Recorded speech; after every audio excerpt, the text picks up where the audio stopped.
शाहरुख खान साहब के साथ इनका सबसे बेस्ट कोलैबोरेशन रहा है शोज का।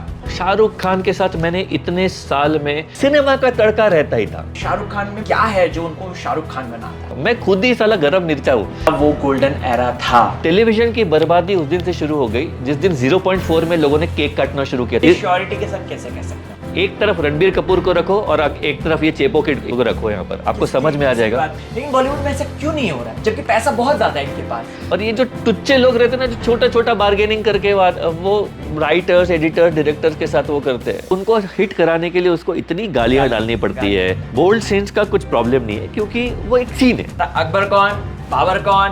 अच्छा, ये सब बातें मेरे ही बारे में हो रही थी क्या? बिग बॉस का 13वां जो सीजन था वो कहीं ना कहीं श्रापित सीजन था। अल्लाहू अकबर, खुदा मैं नहीं मान सकता। What is your take on this? Babar एक बहुत थर्ड रेट आक्रांता था। आप उनकी बीवियों पे नजर डालोगे और मैं उस आदमी को हीरो मानता हूं। वो हाथी का अंडा, लालू का बेटा, नौवी फेल।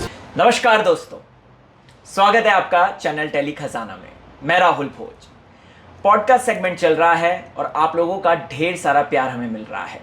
ऐसे में अब बारी है एक ऐसे पॉडकास्ट की जो कि आपकी आंखें खोल देगा, सोच का नया दायरा सेट कर देगा। दिल खोल के स्वागत कीजिए, हमारे साथ बैठे हैं मिस्टर सिद्धार्थ देव। कैसे हैं आप सिद्धार्थ? बहुत बहुत स्वागत है। अच्छा, ये सब बातें मेरे ही बारे में हो रही थी क्या? मुझे लगा कि ये सब बोलने के बाद बोलोगे ठीक है, उनकी बातें हो गई, अब मिलते हैं इनसे यहाँ पर। मैं बहुत अच्छा हूँ। To begin with, love your parents, love your parents till you die. Siddharth भाई को आप लोगों ने बिग बॉस में अच्छी तरीके से देखा होगा। सीजन 13 में इन्होंने धमाल मचाया था। वैसे आपको एक बात बताऊं, एक सीक्रेट बात जो कि मैं ही सबसे पहले बता रहा हूं, वो ये है कि शाहरुख खान साहब के साथ इनका सबसे बेस्ट कोलैबोरेशन रहा है शोज का। उसके बारे में बात करेंगे। आजकल पॉलिटिकल व्यूज काफी दे रहे हैं तो उसके बारे में भी हम बात करेंगे। साथ ही साथ क्या हमारा भारतवर्ष, भारतीय समाज सही डायरेक्शन में जा रहा है? NCERT में जो चेंजेस हुए हैं उसके बारे में इनके क्या थॉट्स हैं? तो चलिए शुरुआत करते हैं। सिद्धार्थ भाई कैसे हैं आप? Thank you so much. मैं बिल्कुल बहुत अच्छा हूँ। Thank you so much for giving me this platform to express my self.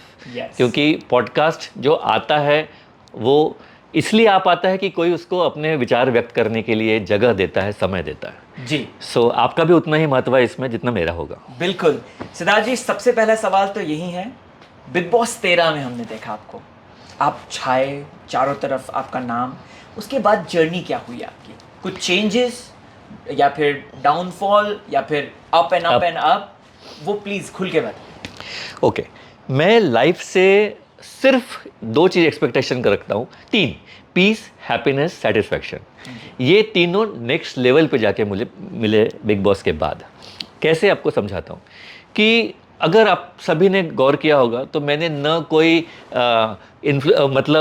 Instagram वालों को मैंने हायर किया था कि ये मेरा ये करना, मुझे उतना चाहिए ही नहीं था। मुझे सिर्फ ये जानकारी लोगों तक पहुंचानी थी कि हम जो लिखते हैं, जो आप कुछ भी देखते हो, एक इवेंट देखते हो, लिखते हो, इवेंट देखते हो, रियलिटी शो देखते हो, कुछ भी देखते हो, उसके पीछे 7 डेज का मिनिमम बहुत ज़्यादा हार्डकोर वर्क होता है। लोगों को पता ही नहीं था, लोगों को लगता था कि सब कुछ ऐसे ही हो जाता है। मेरे जाने के बाद इतना ज़्यादा लोगों को पता चला कि कोई लिखता है। सो कोई और अगर रद्दी घटिया शो भी होता था तो वो मुझे ट्रोल करते थे इसमें DM करके कि अबे क्या घटिया शो लिख दिया आपने और ये वो। तो मुझे ये खुशी होती थी कि चलो ये शो मैंने नहीं लिखा है, किसी और ने लिखा है, तो ये हो गया। लेकिन लोगों को पता चलने लगा कि there is somebody a brain behind all this things. So that was the main aim. और ये बात मैंने बिग बॉस के पहले ही जब सलमान सर आए थे तो स्टेज पे गया था तो मैंने बताई थी ये बात कि this is the most important thing. मैं आपको एक बात और बता दूं कि मैं पहला आदमी था जिसने अपने कॉन्ट्रैक्ट में लिखाया था कि I am here only for 7 days. क्योंकि मुझे सिर्फ इतना ही था कि 7 डेज में लोग जान जाए कि भाई कोई एक जन रहता है। और सलमान सर के साथ बात करूंगा, सलमान सर के साथ हम शो कर ही रहे थे तो लगातार ऑल ओवर द वर्ल्ड घूम रहे थे, ऑल ओवर द वर्ल्ड। और एक केमिस्ट्री था, ये तो ये होगा। उसके बाद वहां जाके शायद उनको भी मजा आया कि ये लोगों से लड़ रहा है, मर रहा है, गिर रहा है वहां पर जो भी। मड टास्क अभी भी याद है मुझे। मड टास्क और एक कुछ मुझे 37 मिर्चियाँ खिलाई थी, 37। वैसे मैं अच्छा, वो इतनी नाइव लड़की थी, उसको मैं बोल रहा हूँ कि मुझे मिर्ची खाने से फर्क ही नहीं पड़ता, मैं खुद ही साला गरम मिर्चा हूँ, तो फिर मुझे क्या ये छोटी मोटी मिर्ची का फर्क पड़ेगा। तो वो 37 मिर्चियाँ खिला दी मुझे ऐसा लग रहा था कि अब वाह, मैंने 37 रसगुल्ले खा लिया, ऐसा टाइप का। उसको मैंने बताया भी कि these are my problems, don't give me this, लेकिन वो ओवर होशियार, उसको लग रहा था कि चलो भाई नहीं ये झूठ बोल रहा होगा और ऐसा वैसा। तो कुछ लोग ओवर स्मार्टनेस की वजह से लाइफ में वो जाते हैं। अगर उसने मुझे वो खिलाया होता मिर्ची नहीं खिला के तो जीत जाती वो। करेक्ट ऐसा था। सो उसके बाद बिग बॉस से कैसा होता है तो आपको बताता हूँ कि हम लोग एक स्टेट में इवेंट करने के लिए गए थे। तो उन्होंने वहाँ पर बाकी सारे स्टार्स के लिए सिक्योरिटी और पूरा किया था, तो मेरे लिए नहीं किया था। पर जब स्टार्स के लिए तो सिक्योरिटी तो स्टार्स को लेके ही चली गई, मेरे लिए नहीं किया तो सब लोगों को मैं ही मिल गया। और उन्होंने वो कहीं दूर से देख लिया कि वो सारे लोग जो थे, मॉबिंग पूरा हुआ ऐसा, एंड दे पुश यू, मतलब अगर आप गाड़ी के अंदर घुसने जा रहे हो तो वो आपको गाड़ी में घुसा के आपके साथ आपके ऊपर आ जाते हैं। And somebody must have told them और समथिंग ऐसा। तो रात को जब पार्टी दी उन्होंने, स्टेट सीएम, सो उन्होंने मुझसे कहा कि हम तुमको देखा। तो आई सेड कि सर आप क्या मतलब आप कहाँ मुझे देखे? बोली नहीं हमारा गलती हो, मतलब इस सेड कि हमारे टीम से ऐसा हो गया कि आपको वो नहीं मिला सिक्योरिटी। मतलब नहीं आप कुछ, मतलब मैं इतना ज़्यादा हो गया कि स्टेट सीएम बोल रहे हैं। तो मुझे लगा कि ऐसे ही बोल रहे हैं कि कोई ऐसा। तो देन ही सेड बग्गा का फ़ोन आता है तो आई सेड सीएम को भी पता है, वो भी दूसरे स्टेट के, कि उसमें क्या हुआ था। Then I realize how big it was, how big are, मतलब मेरा और सो बोस्ट नहीं कर रहा हूँ, अपने मुंह में मिट्ठू भी नहीं है, लेकिन मैं जिस शो में था, मैं जिस सीज़न में था, वो आज तक का सबसे बड़ा, सबसे बड़ा वही है। मैंने नजबलिया 3 किया था स्टार में, वो नजबलिया का सबसे बड़ा है। मैंने झलक पूरे ही किया इसलिए तो उसका सबसे बड़ा है, लेकिन शो वो है।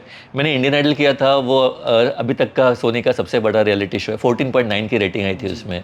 उसके बाद तुमको बोर हो रहा होगा, लेकिन अपने बारे में, जैसे सलमान मैंने प्यार किया में उसको बोलते रहता है भाग्यश्री को, अपने बारे में बताता है, बार बार पूछता है तुम बोर तो नहीं हो रही हो, तो मैं सबको बता देता हूँ। फिर मैंने जी में भी, हमने लास्ट 10 साल में जो शो किया है वो 70 एपिसोड्स चलने वाला उनका लॉन्गेस्ट था।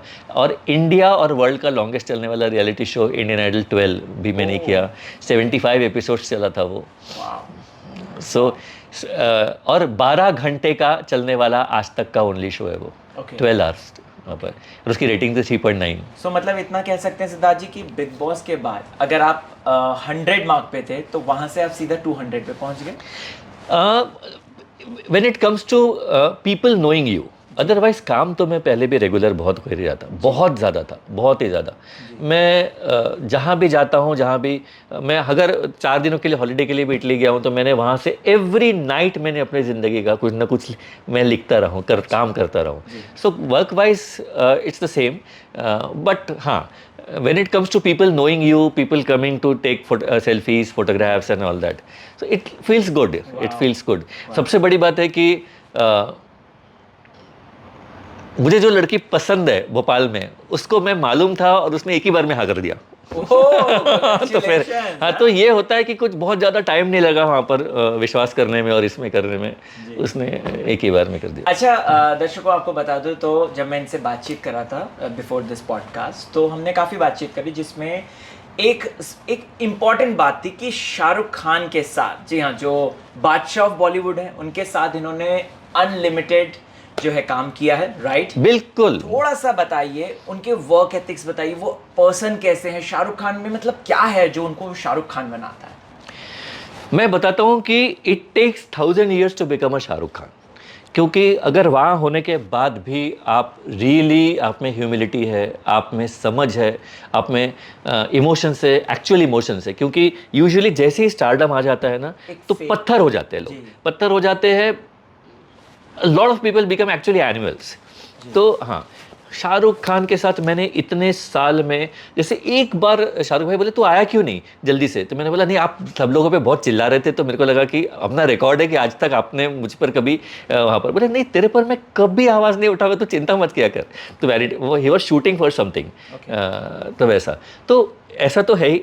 सेकेंडली मैं आपको एक छोटी सी बात, एक किस्सा बता देता हूँ कि what is Shahrukh Khan and how does it differentiate him from a lot of other people. There are other good people also. Ranbir is extremely good, Varun Dhawan is extremely good. There are good people. Shahrukh Khan का बताता हूँ। सो हम लोग हयात में, मुंबई में एक shoot कर रहे थे, तो एक शो था, तो शो में मैंने शाहरुख भाई के लिए लिखना था वहाँ पर। सो पापा मम्मी को ना एक्चुअली फिल्म स्टार वो सत्यजीत रे टाइप के लोगों के फैंस है, तो वहाँ पर लेकिन शाहरुख खान को बहुत पसंद करते हैं शाहरुख भाई को। सो तो इसलिए शाहरुख भाई के शो में मैं उनको लेकर गया था। तो हम होटल में, मैं जब उनसे स्क्रिप्ट पढ़ रहा था ऊपर रूम में, तो उन पापा मम्मी को मैंने एक रूम लेके उनको वहाँ बिठा दिया था। सो उस वक्त वहाँ पर और भी लोग आए थे, ऋतिक थे, बिपाशा थी, पीसी थी, प्रियंका थी और गणेश हेगड़े थे। सो मैं उनके सामने शाहरुख भाई को स्क्रिप्ट बताते बताते बोल रहा हूँ कि शाहरुख भाई आज पापा मम्मी भी आए हुए हैं। तो he looked at me and said कि तो गधा है क्या तू, कहाँ है वो? तो मैं आई सेड कि वो नीचे बैठे, नहीं ही सेड गधा बाद में, मैंने बोला कि वो नीचे बैठे हुए। तो बोले गधा है क्या तू, अपने माँ बाप को नीचे बिठा के आया? मैंने बोला नहीं, रूम में बिठा के आया ऐसा। तो he started going through the script and then said एक काम करते नीचे चलते हैं। सो उन्होंने स्क्रिप्ट को वो रखा, वो मेरे साथ लिफ्ट से नीचे आए, हम पापा मम्मी से मिले। उन्होंने मम्मी को तो ऐसा, मतलब मम्मी की लाइफ का मेरे पापा के अलावा उन्होंने किसी और के साथ इतना अच्छा उन्होंने वो हक किया होगा उन्होंने। फिर बिल्कुल 45 मिनट्स एक शाहरुख खान मम्मी को ऐसा पकड़ के है वहाँ पर। और अच्छा, हमें हमेशा डर रहता है कि हम लोग की मम्मी कुछ एम्बैरेसिंग बात ना बोल दे कि अच्छा मेरी मम्मी बहुत ज़्यादा ही पढ़ी लिखी है और एमए मतलब इंग्लिश में बहुत डूबी हुई है, ऐसा नहीं कि खाली एमए किया हुआ है। तो मुझे मालूम है मम्मी का, अच्छा वो भी बहुत जानते हैं, मतलब शाहरुख भाई ने वो बहुत ज़्यादा जानते हैं, उन्होंने बहुत पढ़ा हुआ है, निकोलस निकलबी से लेकर सब कुछ उनको पढ़ा हुआ है। मुझे लगा मम्मी खाली सवाल जवाब ना करना शुरू कर दे, ये सब तो इनफ हो गया, 45 मिनट्स काफ़ी है। शाहरुख भाई लिफ्ट का दरवाज़ा पकड़ के खड़े थे कि आंटी आप चलिए मेरे साथ। मैंने बोला भाई भगवान इतना ही काफ़ी है, इसके बाद पता नहीं मम्मी क्या बोलेगी कि आप ये सब फिल्म क्यों कर रहे हो, आप वो फिल्म मतलब शेक्सपियर वाला क्यों नहीं करते, फलाना वाला। इससे पहले कि वो बोले कि वो, एंड देन ही वेंट। ठीक है, मैं भी उनके साथ आया, मम्मी लोग को वहाँ पर के मैं ऊपर आ गया। ख़त्म हो गया। आपको लगता है कहानी ख़त्म? नहीं। हम जब वो स्टेज पर आए, स्टेज पर आने के 2.5 मिनट बाद वो कहते हैं कि मैं जो भी बोलता हूँ स्टेज पे और ये लिखता है यहाँ पर, तो सिद्धार्थ डे लिखता है, लेकिन सिद्धार्थ डे के दिमाग में जहाँ से आता है आज ये दोनों यहाँ पर खड़े हुए हैं यहाँ पर। और आप बिलीव नहीं करोगे, मेरे को अभी भी गूज़बम्स आ रहा है, मेरे को अभी भी मतलब आँख से आंसू आ जा रहे हैं कि this is the person with whom I started my first word with. मैंने अपनी ज़िंदगी का पहला शब्द अगर किसी के लिए लिखा था वो शाहरुख खान के लिए लिखा था, और वो इस व्यक्ति के लिए है। सो मुझे भगवान ने इतना बड़ा गिफ्ट दिया है कि लोगों को वहाँ तक पहुँचने में, बहुत सारे एक्टर्स डायरेक्टर्स को भी वहाँ तक पहुँचने में बहुत टाइम लगा है। तो बहुत, जैसे फारा ने अपना डायरेक्शन उसके साथ शुरू किया था, करण ने डायरेक्शन उनके साथ शुरू किया था, आदि ने डायरेक्शन। सो भगवान की कृपा से मैंने भी उनके लिए जो 1000 शोज लिखे, मैंने अपने लाइफ का पहला वर्ड जो पहला है उनके लिए लिखा था। इससे पहले मैंने कुछ नहीं लिखा था। मैं एक्टिंग के लिए ऐसे ही दर बदर भटक के फिरता रहूँ, ऐसा टाइप का था। Okay, coming back to next question, इजाजत है? अरे भाई ये तुमको बोर तो नहीं हुआ? नहीं बिल्कुल नहीं। बिग बॉस के 13वें सीजन की बात कर लेते हैं थोड़ा सा। आपके साथ जो सह कंटेस्टेंट थे, जैसे सिद्धार्थ शुक्ला ले लीजिए, अभी रिसेंटली शिफाली जरीवाला ले लीजिए, इन सब की आकस्मिक जो एक मृत्यु हुई, इस पे है ना सोशल मीडिया पे एक बवाल भी शुरू हो गया, वो भी हिमांशु खुराना के एक ट्वीट से, कि बिग बॉस का 13वां जो सीज़न था वो कहीं ना कहीं एक श्रापित सीज़न था, क्योंकि 13 is number of devil, right? तो ऐसा कुछ सोशल मीडिया पे चालू हो गया कि सीज़न जो है शापित था, प्लस उसमें विशाल को एक बार उसका गला वाला पकड़ लिया था, अगर आपको याद होगा, वो हमने देखा था विशाल सिंह का, उसमें उसको बच्ची उच्ची दिखी थी। सो उसके पीछे का क्या है स्टोरी, आपको क्या लगता है? लाइक थोड़ा बताइए ना, इनसाइड की अंदर कैसा था वो, क्या वाकई में कुछ है हॉन्टेड, शापित, या कुछ है क्या ऐसा? देखिए, जो भी बिग बॉस जाके आया है उसको पता है कि हॉन्टेड शापित नहीं होता, कुछ भी ऐसा दुनिया में है ही नहीं। आपका फेथ आपको बचा के रखता है। दो चीज़ें, अगर आप खुद नेगेटिव हो तो आपको सारी चीज़ें नेगेटिव नजर आएगी, और अगर आप में पॉजिटिव थिंकिंग और आपको फेथ है तो आप बिलीव करो, आप शार्क के मुंह के, पेट के, लीवर के, किडनी के अंदर से आप बाहर निकल के आ जाओगे। और ये मेरा देखा है, एक्सपीरियंस किया है, सब कुछ है। सो ऐसा कुछ होता नहीं होता। लेकिन कैसा होता है, वो पूरे माहौल को पूरा ऐसा नेगेटिव, मतलब जो उसकी वास्तु है बिग बॉस की, वो पूरा वैसा है कि यहाँ बहुत झगड़े हो, यहाँ पर ये हो, ये वो है ही। अच्छा, उसका वास्तु ही पूरा उल्टा है। तो उसका वास्तु पूरा उल्टा है कि जिसकी वजह से वहाँ पर क्लेश होता है, कलह होता है, सब ये होता है। ये बात ऐसा करना। अब मैं आपको एक बात बताता हूँ कि किसी ने आपने चांदनी फिल्म देखी थी, श्रीदेवी जी की। उसमें से यश जी की डेथ हो गई। आनंद बख्शी की डेथ हो गई, श्रीदेवी की डेथ हो गई, विनोद खन्ना की डेथ हो गई, ऋषि कपूर की डेथ हो गई, सरोज खान की डेथ हो गई, लता मंगेशकर की डेथ हो गई। तो इसका मतलब क्या अभी अनुपम जी रोज डर के मारे बैठे रहे कि ऐसा नहीं होता है। सबका अलग अलग होता है। इस ज़िंदगी में ऐसा कुछ भी नहीं है कि ये हॉन्टेड है, ये फलाना है, ढकाना है। हाँ, आपके इनर डीमंस जो है, वो आपके जो भूत है, वो आपको पीछे पड़े रहेंगे। मैक्सिमम लोग अगर आप देखोगे ना, तो जितना फ़ायदा बिग बॉस 13 के लोगों को हुआ, उतना किसी भी सीज़न के, किसी भी शो के, किसी भी सीज़न का किसी नहीं हुआ। एक अभिजीत सावंत को इतना फ़ायदा हुआ था पहले, उसको बहुत फ़ायदा हुआ था। अभिजीत सावंत बिके, मतलब उसका फेमिना मिस इंडिया में, सॉरी फेमिना बुक में उसका कवर पे आया था भाई वो। ओके। हाँ, तो उसका अलग था। और ये सब शोज मैंने ही लिखे हुए हैं। अच्छा। तो जितने अरिजीत सब जितने शोज से निकले हुए हैं, सब मेरे ही लिखे हुए हैं। नेहा कक्कड़, अरिजीत, जितने भी जुबिन नौटियाल, सब मेरे शोज से निकले हुए लोग हैं। ओके सिद्धार्थ जी, अगला क्वेश्चन है, हम जिस इंडस्ट्री में काम करते हैं इसको कहते हैं बॉलीवुड। आजकल जो सिचुएशन है बॉलीवुड की, वो पूरी डूम्ड हो चुकी है। Back to back nepo kids पे नेपो किड्स आ रहे हैं, जिन्हें एक्टिंग भी नहीं आती वो भी आ रहे हैं, प्लस साथ ही साथ कई हमने ऐसे पीआर स्टार्स भी देख लिए हैं। What is your take on this nepo kids versus जो रियल टैलेंट, इस पे क्या कहेंगे आप? अब मैं आपको बता देता हूँ कि जल्दी से इसको फिनिश करता हूँ, और ये बात जिंदगी भर के लिए लोगों तक पहुँचनी चाहिए कि nepo kids so called are, मतलब अगर आप परसेंटेज देखोगे तो 70% of nepo kids are better than जो बाहर से आए हुए लोग हैं। एज ह्यूमन बींग्स, सबसे पहले उनको पूरा दर्द पता होता है कि एक डायरेक्टर, एक राइटर और एक किस चीज़ से गुजरता है। जो नए लोग आते हैं वो सिर्फ थोड़े दिनों के लिए बहुत हम्बल और ये रहते हैं, और आपके सामने एक पूरा वो चोला ओढ़ के रहते हैं कि मैंने ये स्ट्रगल किया, घर में चावल नहीं आता था और पिताजी ऐसे करते थे और फलाना। जैसे ही जिस दिन उनकी एक फिल्म हिट होती है, वो पूरी टीम को, दुनिया को, आसपास के लोगों को इतना तंग करते हैं जो नेपो किड्स कभी नहीं करते। फिल्म स्टार्स के, मैं रणबीर के साथ, वरुण के साथ, इन सब के साथ इतने सालों से हूँ। इन लोग जितने अच्छे हम्बल, और फिर मैं बाकी वो जो है, जो चेपो किड्स है, जो हला एक पिक्चर गलती से हिट हो जाए उनका तो, और वो कोई एक डायलॉग उनका हिट हो जाए तो वो अपने आप को इतना ज़्यादा बड़ा समझना शुरू करते हैं, और फिर वो पूरा फेक क्रिएट करते हैं अपने आजू बाजू, पीआर और ये वो, कि ये बहुत बड़े सुपरस्टार है और ये कुछ नहीं। आप एक तरफ रणबीर कपूर को रखो और एक तरफ ये चेपो किड को रखो, यहाँ पर आपको समझ में आ जाएगा। बात करें, थोड़ा खुल के बताएंगे। जो लोग जो अभी अवार्ड खरीद रहे हैं अपने लिए, कुछ पिछले 1-2 सालों की कुछ ऐसी फिल्मों के लिए अवार्ड खरीद रहे हैं, उनकी बात कर रहा हूँ। ये तो सब समझ गए होंगे कि किसकी बात कर, इंडस्ट्री तो पूरा पहले दिन समझ गई होगी। अगर आपको मतलब अभी ये देखने के बाद इंडस्ट्री से जितने भी लोग आएंगे मुझे इतना अच्छा फोन करेंगे कि जो हम बोलना चाहते थे। आया हो तो कमेंट सेक्शन में जरूर चेपो किड के बारे में लिखिए वहाँ पर, और आप मुझे बाद में बताना कौन। और हाँ, तुमको भी मालूम है मेरे भाई, सब जानते हैं। तो आपको बता दूं कि ये लोग कैसा होता है कि ठीक है, आपका जो स्वैग है, आपका एटीट्यूड है, वो आपके फैंस के साथ होना चाहिए, सबके साथ, ताकि आप उनको स्टार लगे।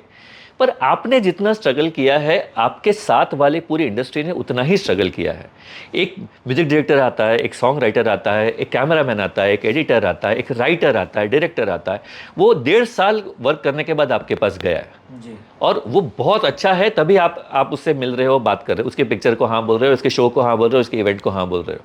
उसके बाद अगर आप उसको तंग करना शुरू करते हो, because you are insane, because you have something in your mind. कोई ऐसा मुठभेड़ हुई है किसी के साथ? मुठभेड़ होने से पहले मैं निकल, क्योंकि मैं शाहरुख खान के साथ काम कर चुका हूँ। अच्छा। सो मुझे मतलब ये जो मी टू शाहरुख खान से है, मतलब, और ये जो बनने की कोशिश करते हैं, जो जिंदगी में नहीं बन पाएंगे, उनके पास अपने को ज़्यादा, अगर दिखता है कि थोड़ा 5 या 10 मिनट ये व्यक्ति ऐसे कर रहा है, तो I just come out and don't work. Siddharth भाई, एक चीज़ जो नोटिस बार बार होती है और कई स्टार्स ने इस पे आवाज़ उठाई है, वो है कि रेम्यूनरेशन को लेकर स्टार्स आते हैं, ठीक है, लेकिन उनको वैनिटी प्रॉपर प्रोवाइड की जाती है। वही जो मेन स्टार होते हैं, जैसे डायरेक्टर होते हैं, जैसे जो राइटर्स होते हैं अच्छे अच्छे, वो ले लीजिए, साउंड डिज़ाइनर, उनको क्यों नहीं वो एक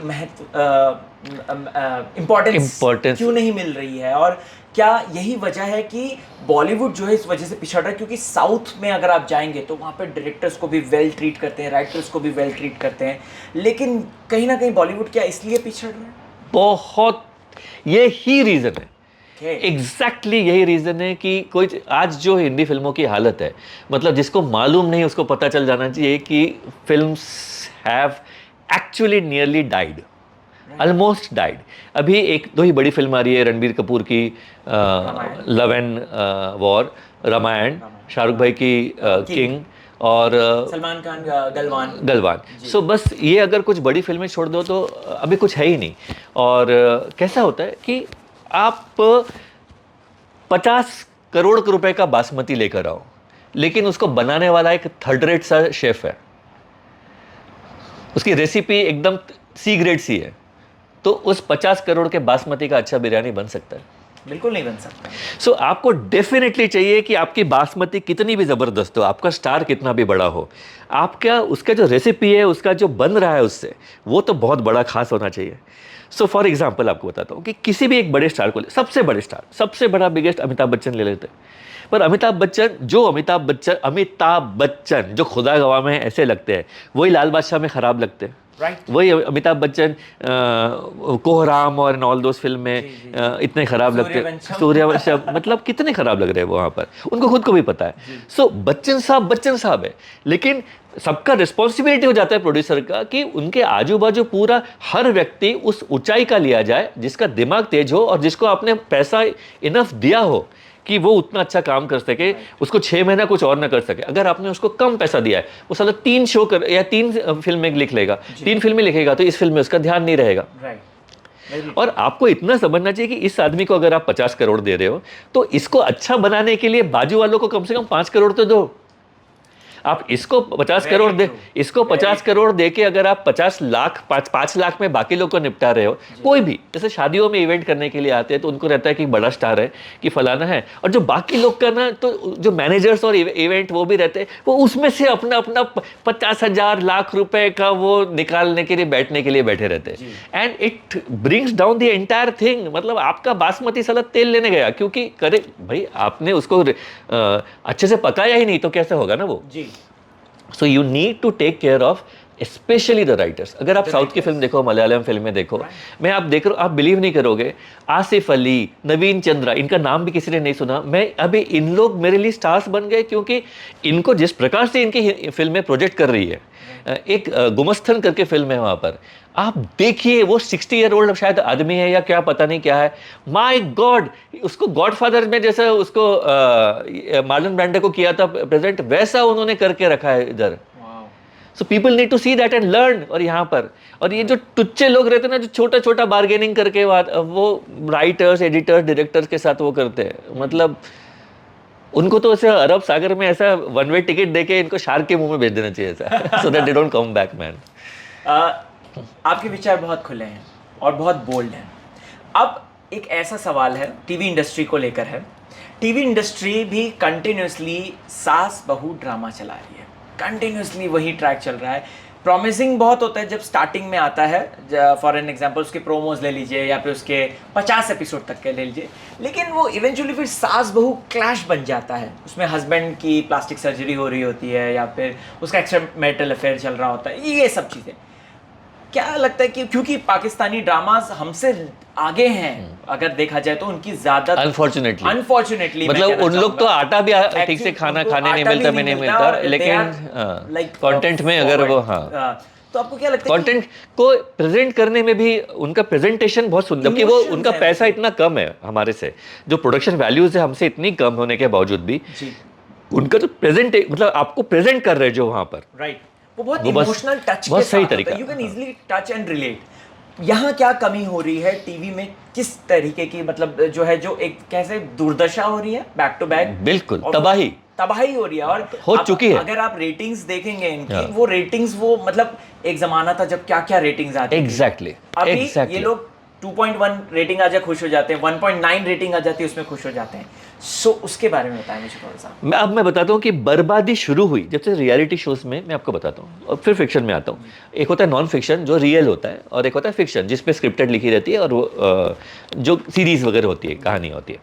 सो नॉन फिक्शन में मैंने इस दिन फेसबुक पे डाला था वहाँ पर कि टेलीविजन की बर्बादी उस दिन से शुरू हो गई जिस दिन 0.4 में लोगों ने केक काटना शुरू किया था, 0.4 की रेटिंग में, और 25 लोग फोटो खिंचा के, oh we had a good time, so जब आपको 0.4 की टीआरपी देके गुड टाइम कर दिया, हम लोग तो आज भी, मुझे 21 साल हो गए, मेरा किसी इवेंट में अगर 1 से आया नहीं है, वैसे भगवान की कृपा से अगर किसी इवेंट में 1 से कम की रेटिंग आ जाए, मैं तो 6 महीने के लिए किसी को मुन्ना मुंह दिखा के मैं हिमालय में, वैसे भी मनाली घूमने जाता हूँ तो मैं वहाँ पर बस जाऊँ।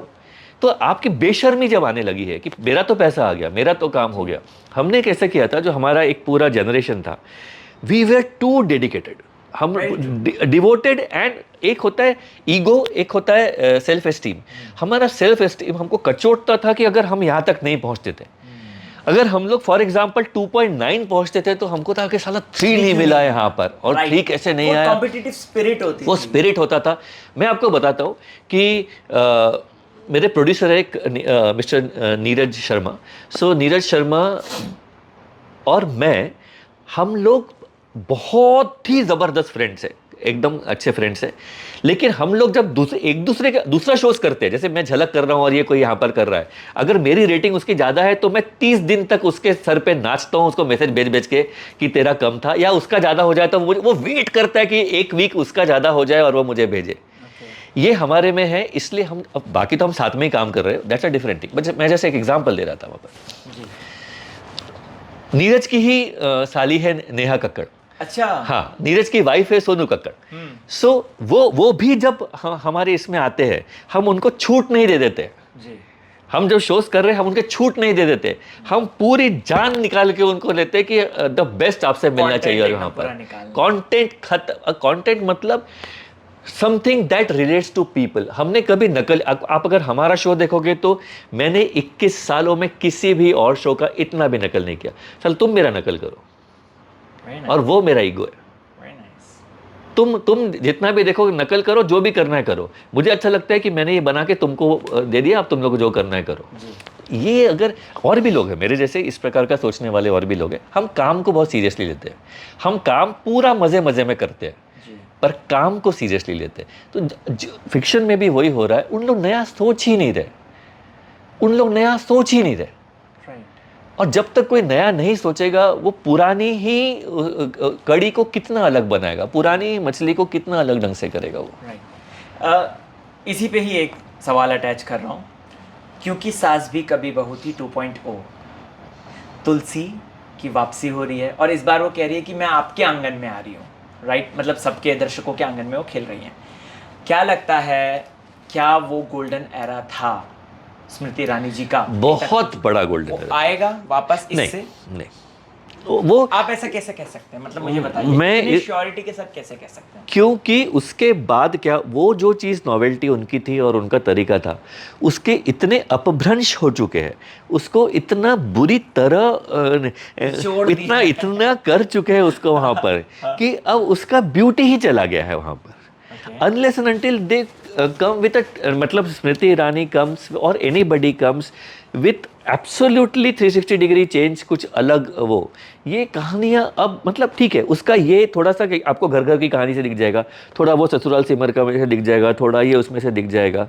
आप कुछ इतना सड़ा के उसको इतना निचोड़ के इतना खींच के, मतलब च्युइंगम को लोग उतना नहीं चबाया जिन्होंने उस फॉर्मूले को जितना चबा लिया है वहाँ पर। अब उसमें कुछ रहा ही नहीं भाई। तो उसमें आई होप चले, क्योंकि television needs something that's working. जैसे अब अनुपमा ही चल रहा था वहाँ पर, और ये वो वो भी खींच तान के फिर वो भी बहुत खींच तान के उसी में भी आ गया है वहाँ पर। आप कितना मतलब उसी चीज़ को खींचोगे। Very true, very true. Okay, even Indian series बता देता हूँ मैं OTT में आपको राहुल, कि इंडियन सीरीज़ अभी तक हम लोग कुछ भी वैसा, हाँ साउथ इंडियन में हमने बहुत अच्छे बनाए, हिंदी में एक आध दो ही बहुत ऐसा है कि वो भी इतनी गाली गलौज, मतलब उनको हिट कराने के लिए उसको इतनी गालियाँ डालनी पड़ती है। भाई देखिए, बोल्ड सीन्स का कुछ प्रॉब्लम नहीं है, क्योंकि वो एक सीन है, वहाँ पर गाली के बिना सारी दंगल गाली के बिना 2000 करोड़ कमा चुकी है यार। तो आपको गाली डालने की ज़रूरत नहीं पड़ती है इसमें। एक मैंने वो सस्पेंस वो डाला था, समथिंग मर्डर का वो था, उसमें एक दोस्त स्विमिंग पूल के बाजू जाके दूसरे दोस्त को एक लगातार उसने शायद कुछ 32 गालियां दी, और वो कुछ ऐसा नहीं था कि वो उसका गुस्सा था या कुछ ऐसा था, just for the heck of it वो सारी खाली गालियां दे रहा था। और वो एक बड़े ओटीटी सीरीज में था भाई वो। ओके। तो आपको लग रहा है कि ये लोग, हाँ गाली है, मैं गाली के लिए 8 घंटा देखूंगा, तो नहीं भाई, वो रिक्शे वाले और इसको वो के साथ सुन लेता है, वो जो कचरा आपस आपस लोग बात करते हैं बाहर में झगड़ा करने के बाद, वो सुन लेते हैं। Give them nice beautiful content, heart touching content. आपका सीन या तो हंसा दे, या तो रुला दे, या तो उत्तेजित कर दे, या तो आपको मतलब चौंका दे आपको। आपके सीन ने ये नहीं किया तो आपका सीन थर्ड रेट है, आपका सीन यूजलेस है, और आपको हंटर से पिटाई पड़नी चाहिए। आप राइटर ही नहीं हो। आपकी फिल्म में, आपकी सीरीज में, आपकी सीरियल में हर सीन बस इतना कर दो कि इस सीन में कुछ ना कुछ अच्छा हुआ, एक बूंद आंसू ला दे आपको, तो फिर आपकी राइटिंग अच्छी है, आपका डायरेक्शन अच्छा है, आपकी मेकिंग अच्छी है, आपका प्रोडक्शन अच्छा है। ये नहीं हुआ तो आप बहुत सारी पिटाई के लायक हो, और सारे लोगों ने मिलके ट्रोलिंग किसी और को छोड़ के आपकी करनी चाहिए। सिद्धार्थ भाई, इंडस्ट्री के पास, चाहे वो टीवी इंडस्ट्री है चाहे वो बॉलीवुड है, ठीक है, इन लोगों के पास पैसा जमकर है, स्टार पावर जमकर है, पीआर जम के कर सकते हैं, मतलब एवरी सिंगल वे में ये पॉसिबली साउथ फिल्म से आगे ही हैं, डेफिनेटली। लेकिन फिर भी व्हाट दे आर लैकिंग, वो किस चीज़ की कमी हो रही है कि आज साउथ का सिनेमा ले लो, लोग वेट करते हैं लिटरली, चाहे पुष्पा कैसा भी क्रिंज हो, लेकिन पुष्पा का इंतजार किया जाता है। बिल्कुल। चाहे आरआरआर के डायरेक्टर बिल्कुल। दूसरी अपनी अगली फिल्म बताते हैं कि मैं महेश बाबू के साथ फिल्म बना रहा हूँ, उसका इंतजार किया जाता है, लेकिन बॉलीवुड में ऐसा क्यों नहीं हो रहा है, जबकि पैसा बहुत ज़्यादा है इनके पास? मैं आपको बता रहा हूँ ना, पूरा प्रॉब्लम है बैड राइटिंग का, पूरा प्रॉब्लम है। मैंने तो अभी एक इवेंट में, फिर हमने वो करते करते रख दिया हमने एक फिल्म का, क्योंकि चैनल से आया था कि किसी भी फिल्म का हंसी नहीं उड़ाना है। हमने कहा, मैं आपको बता देता हूँ कि मेरा आइडिया क्या था, कि best story screen play dialogues कि जैसे अनाउंस करेंगे तो 4-5 लोग ना एक खतरनाक एकदम डोली में, पालकी में एक किताब लेके आ रहे हैं। तो मैंने, ये क्या है? बोले ये लंदन में लिखी हुई इस फिल्म की स्क्रिप्ट थी, फलानी फिल्म की। तो मैंने बोला फिर लंदन में कैसे रखी थी? बोले हाँ, क्योंकि लंदन में रखी थी ना, फिल्म तो बिना स्क्रिप्ट की ही बन गई थी, तो इसकी स्क्रिप्ट वहाँ रखी थी। मैं कोई भी फिल्म का नाम लेता हूँ, चलो देवा से शुरू कर दीजिए। देवा जब हंट पे बनी थी तेलुगु में, और उससे पहले मलयालम में बनी थी, वहाँ पर उसका मेकिंग, उसकी राइटिंग, सीन्स देखिए, और अभी आप हमारे फिल्म में एक भी सीन में आपको कुछ, मैं आपको आज ये बात डिकोड करता हूँ कि सिनेमा लोगों को मालूम नहीं रहता, नहीं मालूम रहता, इसलिए आपको सिनेमा अच्छा लगता है। Every scene has an X factor. वो एक्स फैक्टर में ऐसा था जैसे गोविंदा आता था, तो वो मुझे दिखी ही नहीं। अब क्या था, बस लाइन तो ऐसी थी कि वो मुझे दिखी नहीं, तो गोविंदा ने उस सीन को एक एक्स फैक्टर दे दिया कि उसको इतना, जैसे किशोर, और गोविंदा ने सीखा था ये पूरा किशोर कुमार से। किशोर कुमार एक सिंपल सीन को, जैसे एक फिल्म थी हीरोइन, कोई बहुत मतलब आप बिलीव नहीं कर सकते उतनी सीरियस सीन को, वो ऐसी खड़ी थी, तो किशोर कुमार उसको हर सीन में उसका मुंडी ऐसा कर लेते थे, फिर ऐसा कर, मतलब थोड़ी थोड़ी, मतलब एक हद के बाद जाके मैंने बोला स्टॉप इट किशोर कुमार, मैं पागल हो गया हूँ हंसते हंसते, मतलब वो वैसा कर रहा था। हाँ, लेकिन एक्चुअली सीन में अगर आप देखा जाए तो सीन का वो था, तो लिखाई और उसके बाद एक्टर उसको किस लेवल तक लेके जा रहा है। आज के एक्टर्स और उनके managers, oh god this doesn't look nice, no this is not real, oh please मतलब वो उन्होंने इतना बना दिया कि फिल्म अगर इतना रियल ही है जो मुझे ओटीटी में दिख रहा है, तो फिर मैं वो फिल्म देखने क्यों जाऊँ? फिल्म की ब्यूटी ही थी कि वो उतना रियल नहीं था। जब ऋषिकेश मुखर्जी और राजकुमार हिरानी, आज बासु चटर्जी, ये 3 सबसे, और थोड़ा देखा जाए तो सही परांच पे, हाँ प्रियदर्शन जी भी, इन लोगों ने क्या, इन लोग ना जिंदगी को इतना सुंदर ढंग से परोसते थे, लेकिन उसमें सिनेमा का तड़का रहता ही था। अगर वो फनी वाला कैरेक्टर ना आए, अभी मैं एक फिल्म लिख रहा हूँ, उन्होंने मुझे साफ कह दिया कि नहीं, इस कैरेक्टर का न्यूएंस ऐसा मत करो, दिस इज नॉट नेचुरल। तो मैं नेचुरल नहीं बनाना चाहता हूँ, सिनेमा नेचुरल नहीं है। सिनेमा न्यू एज जो था एक, वो जिसमें गर्म हवा वगैरह फिल्में थी, उनके अलावा कोई सिनेमा, और अर्थ भी अगर आप देखोगे, एक आदमी क्या, लड़की को जब लड़की रो रही है तो वो गाना गाएगा, तुम इतना क्यों मुस्कुरा रही हो, गिटार बजा बजा के, रियल लाइफ में होता है? नहीं होता है। आपको सिनेमा डालना ही पड़ेगा उसमें, राइट, आपको सिनेमा डालना ही पड़ेगा। आप अगर रोहित शेट्टी की फिल्में देखें, वो मैक्सिमम, चाहे वो गोलमाल से हो, बोल बच्चन थी, चाहे वो खट्टा मीठा से हो, जो कि फिर गोलमाल थी, और ये तो ये नहीं, हाँ, तो ये सारी आप फिल्में देखो जो उन्होंने वहाँ से ली है, वो क्यों अच्छी लगी हुई उनको। आप फारा की फिल्में देखो, वो क्यों अच्छी लगी है। वो सारी फिल्में बहुत ही सिनेमैटिकली नाइस फिल्में थी। वो भले ही छोटे बजट की 20 लाख में बनने वाली फिल्में थी, पर अगर आप देखोगे तो हर ईयर के टॉप 20 फिल्मों में बासु चटर्जी और ऋषिकेश मुखर्जी की फिल्में होती थी। उसमें सिनेमा होता था। आपने सिनेमा से सिनेमा ही हटा लिया। एक तो अगर आपने बोला है तो, और मैं बहुत ज़्यादा फ्रैंक हूँ, और मुझे, हाँ, हमारे यहाँ सबसे बड़ी गलती शुरू की आमिर खान ने। आमिर खान ने हमारी बर्बादी का वो पेव किया। कैसे, अब मैं आपको समझाता हूँ कि इंडियन सिनेमा में टॉप 15 लोग हैं जो सिनेमा को कंट्रोल करते हैं, एक्टर्स। उनकी सिनेमा देखने के लिए लोग जाते थे। बच्चन साहब से, सॉरी, आमिर खान से पहले उन लोग खुद ही शाहरुख खान सर, सलमान सर, बच्चन साहब, इन लोग 8-8 फिल्में, 7-7 फिल्में करते थे। अगर आपको पता हो तो 95 में शाहरुख भाई की 7 या 8 फिल्में आई थी। मतलब ज़माना दीवाना, गुड्डू, ओ डार्लिंग ये इंडिया, राम जाने, करण अर्जुन, त्रिमूर्ति, उसके बाद दिलवाले दुल्हनिया, ये सब एक ही साल में आए हुए फिल्में। सो सिनेमा थिएटर्स को बार बार फिल्में मिलती है वो, जिसमें लोग देखने के लिए आते हैं। अब सिनेमा 400 स्क्रीन से हट के आ गया है 7,000 स्क्रीन पे, लेकिन फिल्म ही नहीं है। मैं अगर सलमान सर का, शाहरुख सर का, अजय देवगन का, दीपिका का फैन हूँ, तो दीपिका की फिल्म मुझे 2 साल बाद आ रही है, तब तक तो मेरा फैनशिप बैठ गया। मुझे कॉन्स्टेंटली वो वहाँ से फ्यूल मिलना चाहिए। तो जब आमिर खान ने ये शुरू किया कि 3 साल या 4 साल बाद मंगल पांडे आई, फिर उसने ही कंटिन्यूड इट, फिर एक ही साल में फना, और 2006 में वो आ गई थी रख दे बसंती। उसके बाद फिर उन्होंने और शुरू किया ये सब। तो ये बहुत बड़ी गलती थी। अमेरिका में कैसा होता है कि टॉम क्रूज और ब्रैड पिट भले ही बहुत बड़े हीरोज हो, लेकिन चैनिंग टैटम की पिक्चर देखने भी 150 करोड़ की बनती है और लोग देखने जाते भी है। हमारे यहाँ बाकी लोग का आता नहीं है उतना।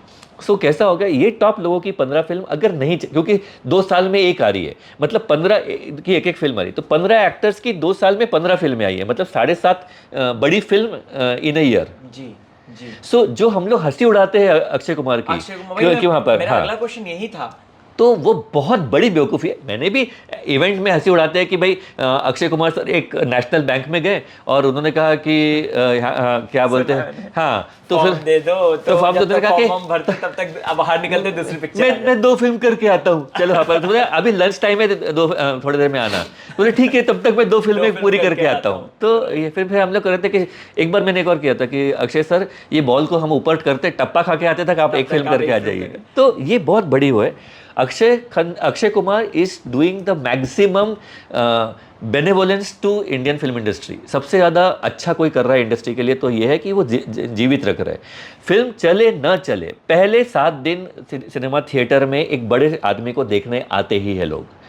सो वो आपको सिनेमा को जिंदा रखता है। अभी जो है सिनेमा ही जिंदा नहीं। अगर आप सिनेमा थिएटर में जाओ, सो एक लास्ट बड़ी फिल्म आई थी अभी तो खैर सैयारा आ गई है, तो थैंकफुली वापस लोग आएंगे, लेकिन सैयारा के पहले जो सही में थोड़ी चली थी वो थी रेड 2।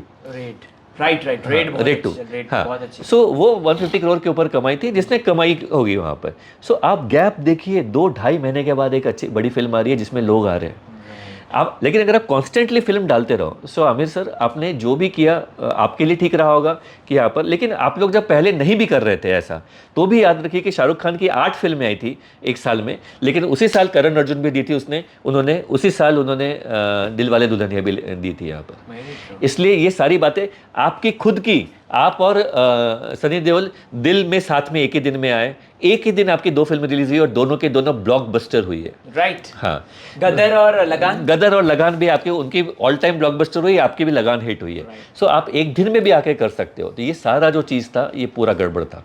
सेकेंड जो गड़बड़ हुआ, एड्स करने के लिए, क्योंकि पहले फिल्मों को करने के लिए एक्टर्स का एक बहुत बड़ा होता था कि वाव फिल्म करके ये वो। अब एड से इतना पैसा मिल रहा है, 15 करोड़ 18 करोड़ सब मिल जाता है वहाँ पर, तो वो जो भूख है उसको थोड़ी बहुत वो मर गई है।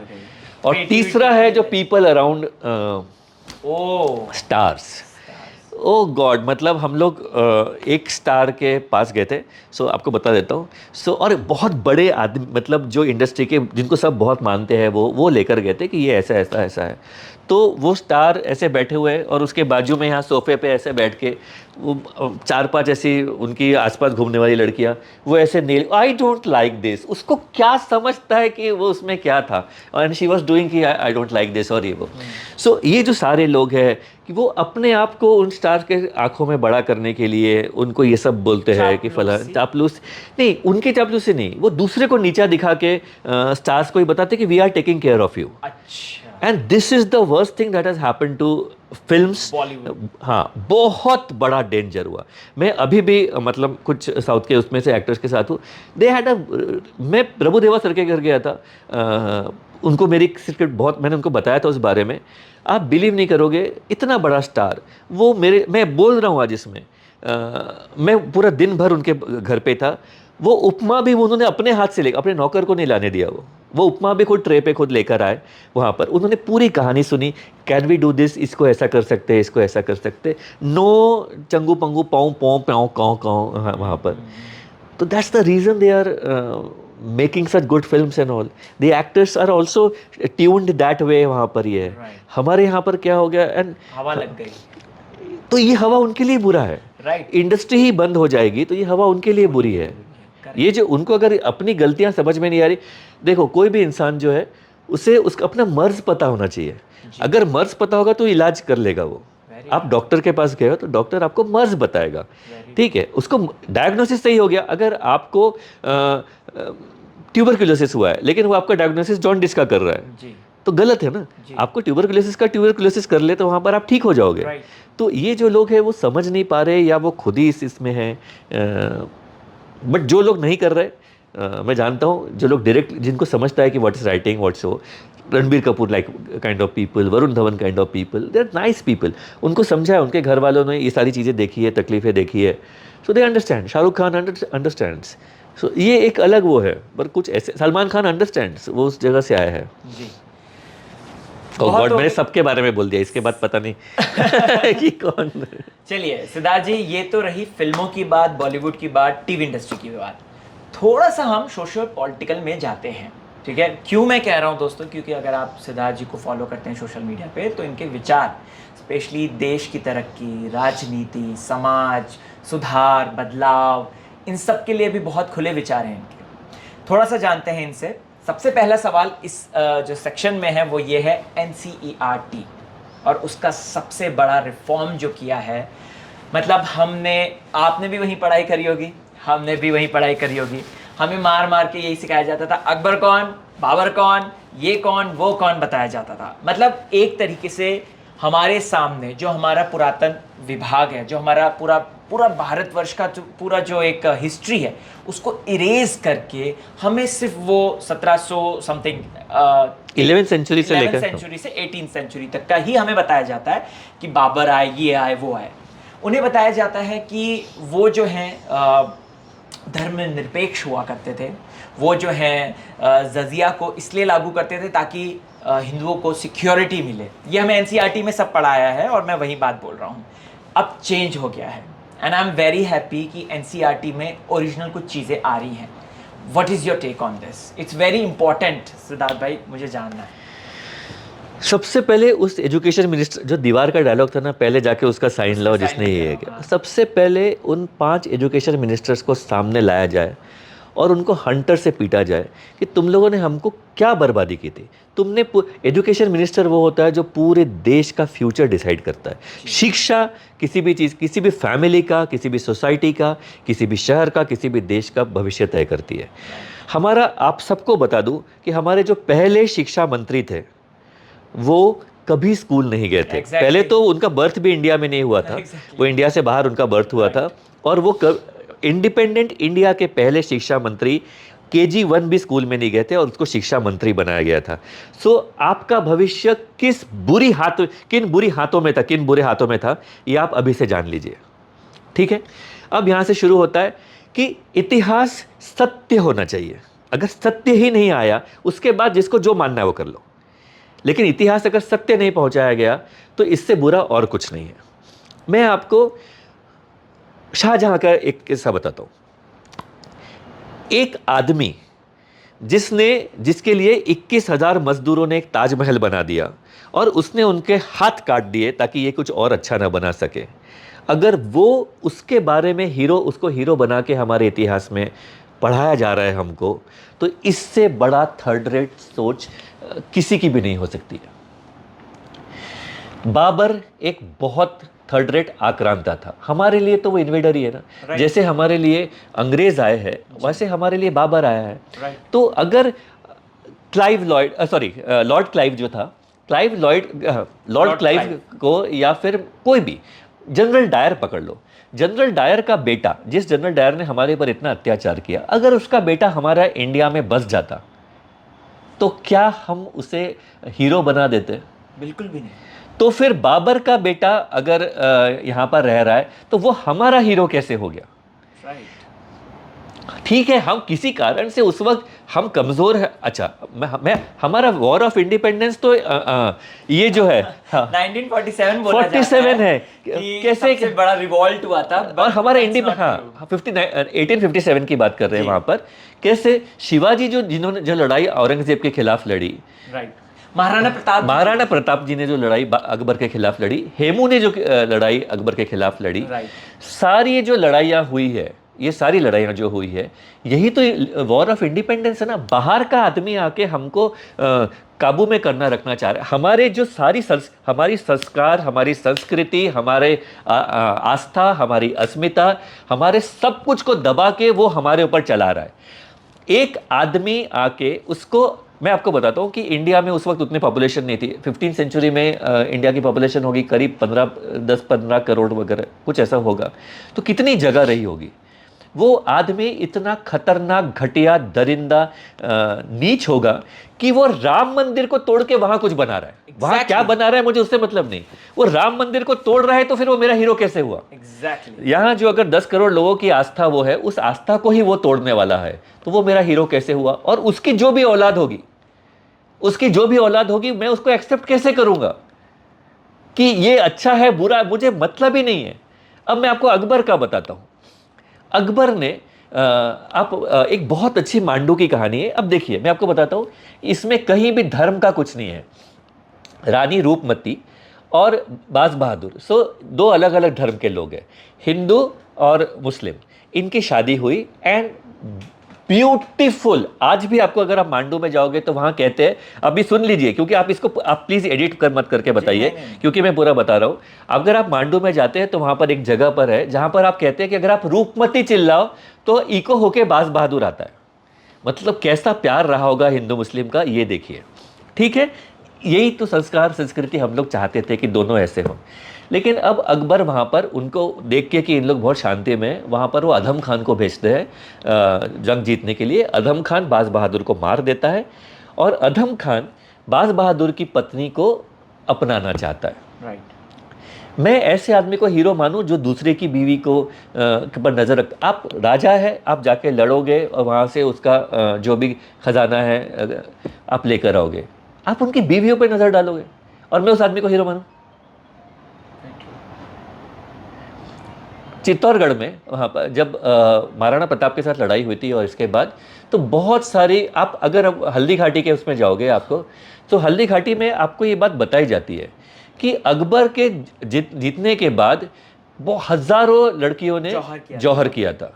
अगर मुझे विश्वास है कि आने वाला जिसकी सरकार होगी, जिसके अंडर में हम रहेंगे, उसके अंडर में हम सेफ है, तो औरतें जौहर क्यों करेगी? Very true. अगर आपके पास एक माचिस है, आप माचिस का एक टुकड़ा लेके हल्का सा ऐसा 10 सेकंड के लिए रख दीजिए। आप 10 सेकंड बहुत दूर की बात है, आप 2 सेकंड के लिए रख दीजिए, आप उतनी आग सह नहीं पाओगे। और वो औरतें एट द एज ऑफ 18, 19, 22, 25, 85, 85 साल की बुढ़िया को भी ये डर होता था कि कहीं मुगल सेना का कोई आदमी उनके साथ दुष्कर्म न कर दे। अगर अकबर पर इतना भरोसा होता उस जमाने के लोगों को, तो ऐसा करती कोई नहीं। Very true, very true. तो मैं अकबर का क्यों पढ़ूं? करेक्ट। जो भी अच्छा है, जैसे दारा शिकोह बहुत अच्छा था, बहुत अच्छा था, मैं दारा शिकोह का पढ़ूंगा ना। जैसे मैं आज अबुल कलाम का बुक हर घर में है, मेरे घर में भी है, मैं पढ़ता हूँ, एक एक चीज़ पढ़ता हूँ, मैं उनका पढ़ूंगा ना। तो चूज योर हीरोज ना।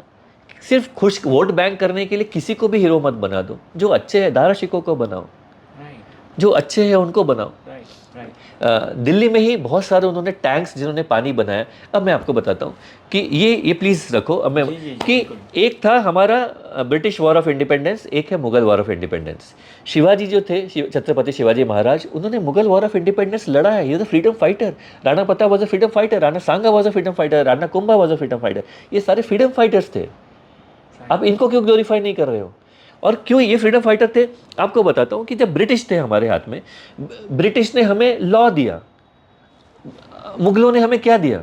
ब्रिटिश ने हमें सड़कें बना दी। आज बीजेपी के अलावा जितनी सड़कें बनी हुई थी, अगर आपको नहीं पता तो 1947 से लेकर 2014 तक, बीच में अटल बिहारी वाजपेयी की सरकार को छोड़ के कोई भी नया रास्ता नहीं बना। आप जो रास्ते ब्रिटिश बनाकर गए थे, आपने उसी को, अगर कोई सीएम या कोई पीएम वहां से जा रहा है तो 4 इंच आपने यहां से डामर लगा दी, यहां से 4 इंच डामर लगा दी। उसके अलावा आपने कुछ नहीं किया था। ना मुगलों ने किया था, ना कांग्रेस ने किया था। सिर्फ ब्रिटिश करके गए। और सबसे पहले तो आपको, अच्छा, ग्रैंड ट्रंक जो रोड है जिसको साकी शेरशाह सूरी ने बनाया, वो 3rd सेंचुरी में बना हुआ है। वो कोलकाता टू वहां तक का, वो जो सिल्क रूट था जिसमें सिल्क रूट चाइना से आया था। हाँ। चाइना से आया था। ग्रैंड ट्रंक रूट जो था वो कोलकाता से लेकर रावलपिंडी या कराची वहां गया हुआ है। वो 3rd सेंचुरी से चल रहा है वहां पर। सो मुगलों ने आपको कुछ भी नहीं दिया, कुछ भी नहीं। आपको डैम्स बना के, चलो उस वक्त के डैम उस प्रकार से नहीं बन सकते थे मॉडर्न वे से, लेकिन कहीं तो पानी का टैंक, सड़कें, महामार्ग, कुछ भी दिया आपको। शिक्षा के लिए क्या की? उससे पहले जो खिलजी आया था, बख्तियार खिलजी ने, उसने विश्वविद्यालय को, महाविश्वविद्यालय, पूरी दुनिया में पहला विश्वविद्यालय था हमारा। हम लोग उतने आगे थे। वहाँ इन 10th सेंचुरी वहाँ पर 10,000 लोग थे। और वो आदमी इतना विध्वंसक था, इतना बर्बाद दिमाग था उसका, कि उसने हिंदुओं की, मतलब हिंदू संस्कृति का, वहाँ तो साइंस भी पढ़ाते थे, विज्ञान भी पढ़ाते थे, उन्होंने उसको ही ख़त्म कर दिया। तो इनको मैं क्यों पढ़ूँ? और इनको मैं विलन देख के क्यों ना पढ़ूँ? आपको हीरो बनाना है, दारा शिकोह को बनाओ। मैं पागलों की तरह पढ़ूंगा उसको कि एक आदमी ने पूरे गीता को पर्शियन में और इसमें ट्रांसलेट करके किया। मुझे बड़ा अच्छा लगेगा। ये आदमी चाहता है कि सब मिलके रहे।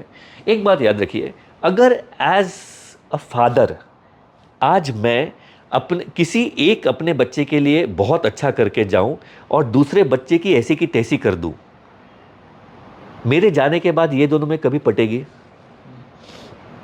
तो जिस भी व्यक्तियों ने हिंदुओं के साथ इतना अत्याचार किया लगातार, उसने ये नहीं सोचा कि आगे जाकर क्या होगा। उन दोनों को साथ में रहने का उसको करके जाना चाहिए था कि दोनों को साथ में बनाए। अगर बाबर को इतने सारे जगह में वही जगह लगता है कि राम मंदिर तोड़ के करूं, तो उसने कभी अपने कौम के बारे में और अपने इनका अच्छा ही नहीं सोचा। उसने गलत किया। अगर वो वही चीज़ कहीं और बना देता तो उसके प्रति उतनी ही श्रद्धा रहती, क्योंकि हम लोग वो मानते ही, हम थाली खाने वाले लोग हैं। हम अलग अलग कौम, अलग अलग धर्म, अलग अलग जाति पाति तो है ही नहीं, मतलब मैं भाषा की बात कर रहा हूँ। अलग अलग भाषा बोलने वाले लोगों को पसंद करते हैं हम, तभी हम थाली खाते हैं। हिंदू कल्चर ही थाली का है। हम देखिए एक सब्जी और वो खाने वाले लोग नहीं हैं। हमारे इसमें दही भी रहती है, हलवा भी रहता है और ये भी रहता है। हमें आदत है उस चीज़ की। हमें अच्छा लगता है दूसरे धर्म के लोग रहे। आप कहीं भी एक शादी में देखिए, अलग अलग आपको स्वाद मिलेगा जब अलग धर्म के लोग, अलग भाषा बोलने वाले लोग उसमें आते हैं। एक ही भाषा बोलने से मोनोटोनी आ जाती है। आप एक ही खिचड़ी, एक ही पुलाव, बिरयानी कितना भी अच्छा हो, पुलाव कितना भी अच्छा हो, मैं बंगाली हूँ, मछली भात कितना भी अच्छा हो, मैं जो भी रोज़ मछली भात नहीं खा सकता, मुझे दूसरा चाहिए। और इसलिए अच्छा है कि मुझे चाहिए दूसरा धर्म। वो मुझे अच्छा बना के रखता है, वो मुझे कंट्रोल में रखता है। मुझे चाहिए दूसरा धर्म हो। लेकिन अगर उसका बाप ही सारे गड़बड़ करके जाए कि सब अलग अलग झगड़े हो जाए, और ये बाबर, अकबर इन्होंने किया। अगर अकबर इतना अच्छा था तो बाबर ने जो गलत किया था उसको अंडू क्यों नहीं कर दिया उसने? Very true. अकबर के हाथ में तो ताकत थी, हमारे देश का ही सारा पैसा उनके हाथ में था, उन्होंने क्यों नहीं अलग कर दिया? अब आते हैं औरंगजेब पे। अब औरंगजेब को जो आदमी अच्छा बोलता है, वो आदमी वो जो अनुराग कश्यप की पिक्चर में गंदे वाले विलन होते हैं ना, जो बहुत खराब गोरी होते हैं, ये वैसे टाइप के मानसिकता वाले लोग हैं जो औरंगजेब को अच्छा बोलते हैं। मैं धर्मगुरु मानता हूँ गुरु श्री तेग बहादुर जी को, मैं धर्मगुरु मानता हूँ गुरु गोविंद सिंह जी को, उनके बच्चों को, बंदा बहादुर जी को। जिस आदमी ने उनको बिना कारण मरवाया, उनके बच्चों को चुनवा दिया और तेल में डलवा दिया और तलवार से मुंडी काट दी, मैं उस आदमी को हीरो मानूं? मेरे पास इतने कम, मेरे देश में हीरोज कम है। आप कभी बाघा जतीन की कहानी पढ़ी? आपको मालूम ही नहीं है, क्योंकि कांग्रेस ने एमजी, महात्मा गांधी और नेहरू के अलावा किसी की है नहीं। आप बाघा जतीन की कहानी पढ़िए, आप सूर्य सेन की कहानी पढ़िए, आप विवेकानंद की कहानी पढ़िए, आप रासबिहारी बोस, नेताजी सुभाष चंद्र बोस, ये आईएएस आईसीएस पास लोग थे, 4th नंबर आए थे पूरे देश में। वो छोड़कर ये हमारे देश की स्वतंत्रता के लिए गए थे। आप उनको भारत रत्न नहीं देते हो। नेहरू खुद नेहरू को रिकमेंड करता है कि मुझे भारत रत्न मिलना चाहिए, फिर नेहरू को अपना वो पहना देता है। हमें ये वाला इतिहास जो है, ये भी जाना चाहिए ना अब यहाँ पर। हर आदमी जिसने खून बहाया है, और सबसे पहले शुरुआत होगी मुगलों के, क्योंकि वो बाहर से आए हुए लोग थे। हमारे कोई भी, फॉर एग्जाम्पल मैं आपको बताता हूँ कि उस हिसाब से तो क्रिश्चियंस को खुश करने के लिए क्या हम लॉर्ड क्लाइव को और माउंट बैटन के का महिमा मंडन करेंगे? नहीं। तो फिर ये क्यों? राइट, तुष्टिकरण क्यों? ये वाला तुष्टिकरण क्यों? और वो भी नहीं, वो तो हमारे लोग हैं ना। जिस धर्म के लिए आप कर रहे हो वो धर्म तो हमारे ही साथ लोगों के, यहीं के लोग हैं, यहीं से निकले हुए लोग हैं, यहीं के लोग हैं, वो तो यहाँ के लोग हैं। उनमें ये फूट डाल के, भेदभाव डाल के क्यों करना? True. और अगर आप बुक में पढ़ा रहे हो ठीक है, लेकिन लोगों का विजडम तो है ना। आप पढ़ा रहे हो क्योंकि आपको पॉलिटिकली वो सूट करता है, लेकिन जो समझदार है उनके लिए, उनको तो समझते थी ये वाली बात, है ना। और इसीलिए ऐसा है कि चूंकि इतना समझिए, तो आप एक जब मौका मिला, फिर उठकर एक आदमी नरेंद्र मोदी आया ऐसे युग पुरुष की तरह, और फिर पूरी दुनिया बदल गई हमारी। भारत जिसको आपने 3rd वर्ल्ड कंट्री बना के रखा था, भाई मैं कम से कम 350 बार विदेश जा चुका हूँ। 2014 मई महीने से पहले हमारी इज्जत और 2014 16 मई के बाद हमारी इज्जत में बहुत फ़र्क है। इतना फ़र्क है, इतना फ़र्क है, इमिग्रेशन से लेकर पूरे कहीं भी है वहाँ पर। वो क्यों हुआ? क्योंकि आप जितना मुगल हम शोषण करके बाकी छोड़ दिया था, वो आपने हमारा किया।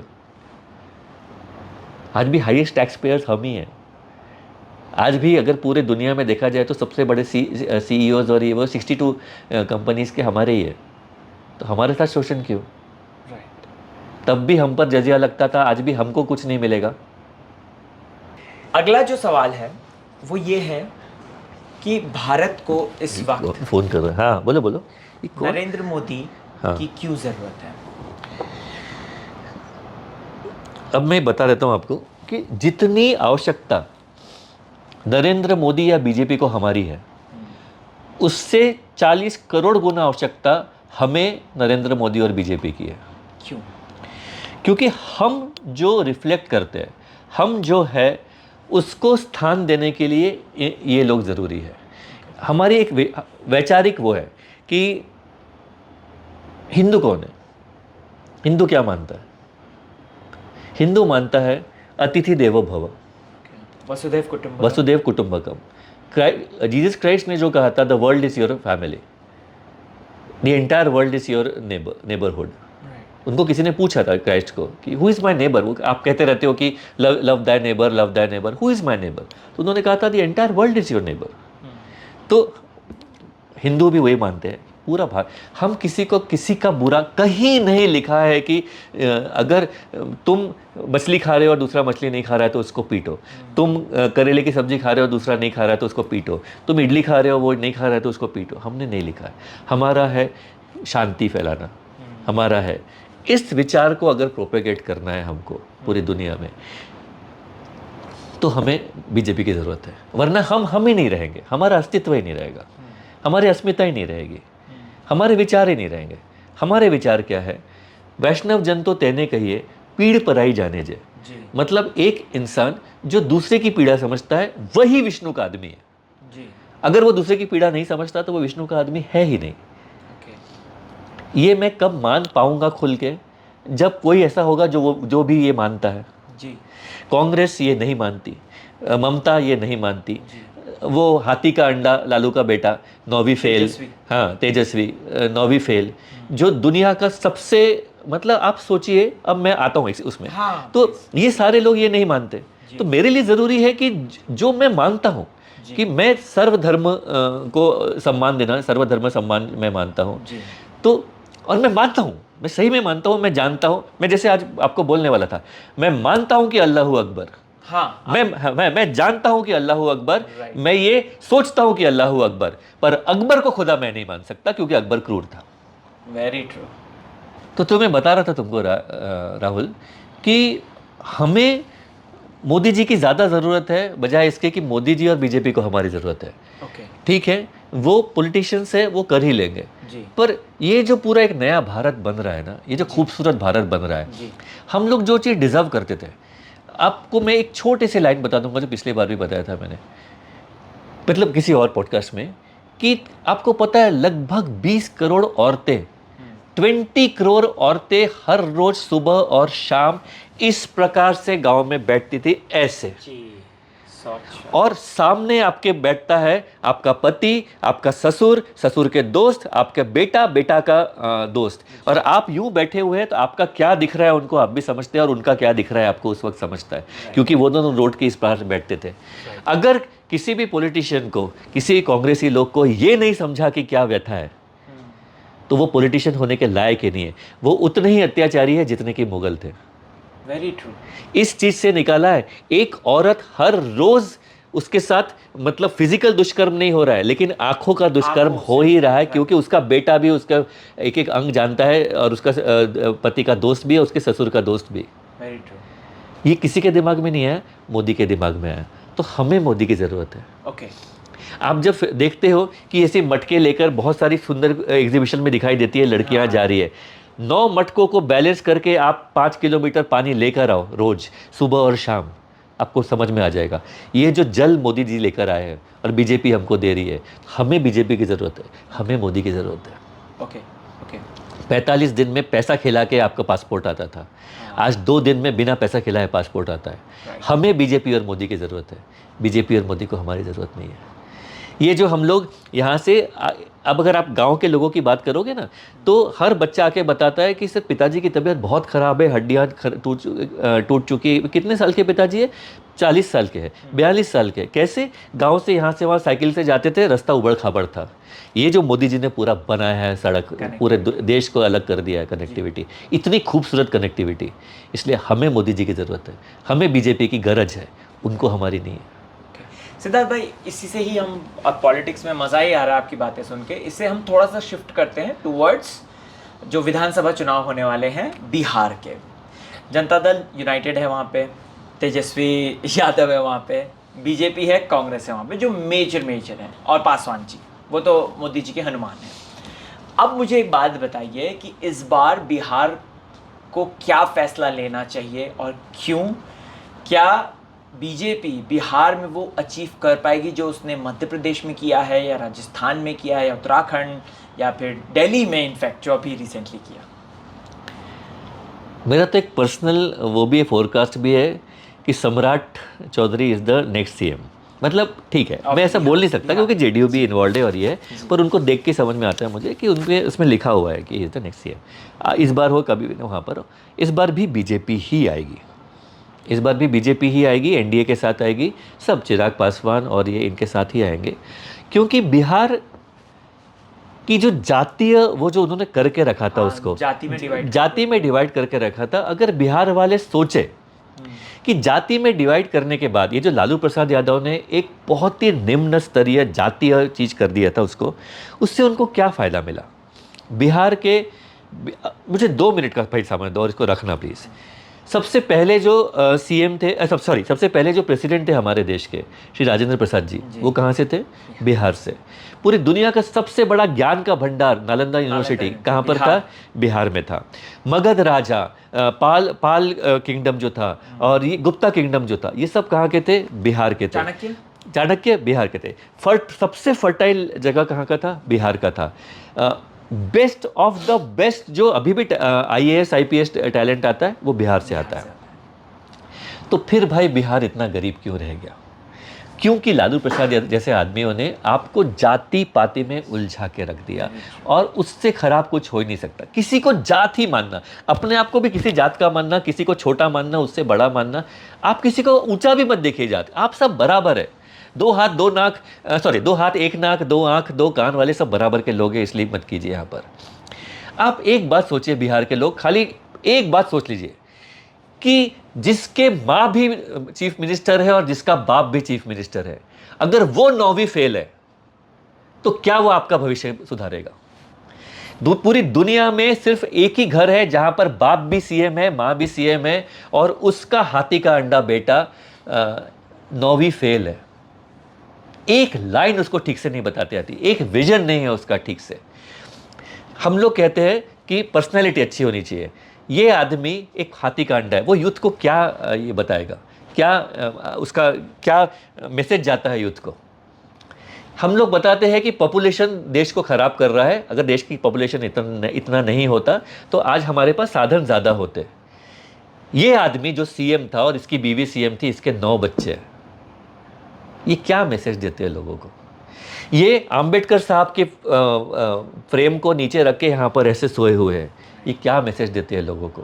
ये अंडर में जितने लोग काम करते हैं उनको तो यूं करके बात करते हैं, ये क्या मैसेज देते हैं लोगों को?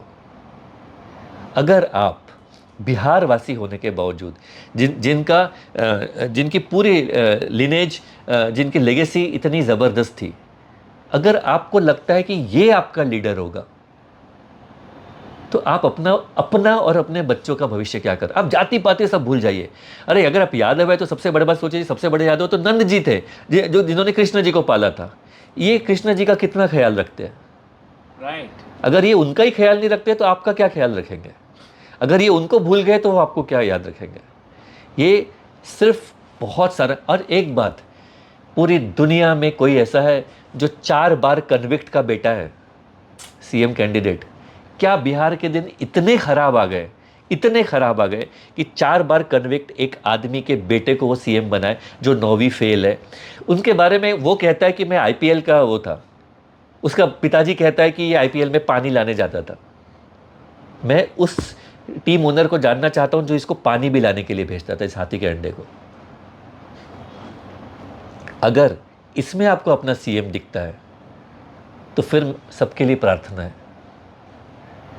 बहुत बड़ी प्रार्थना है कि बिहार को बचा लो। और अगर आप वापस मोदी जी को ही वोट दे रहे हो तो लेट्स से दिस, जैसे अमेरिका में उन्होंने कहा कि make America great again, make Bihar great again.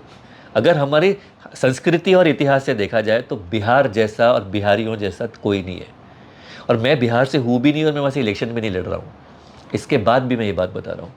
हम जब इतिहास पढ़ते हैं तो गौरवान्वित हो जाते हैं कि इतना कुछ वहाँ से आया हुआ है, उस मिट्टी में क्या होगा जाकर देखने की इच्छा है।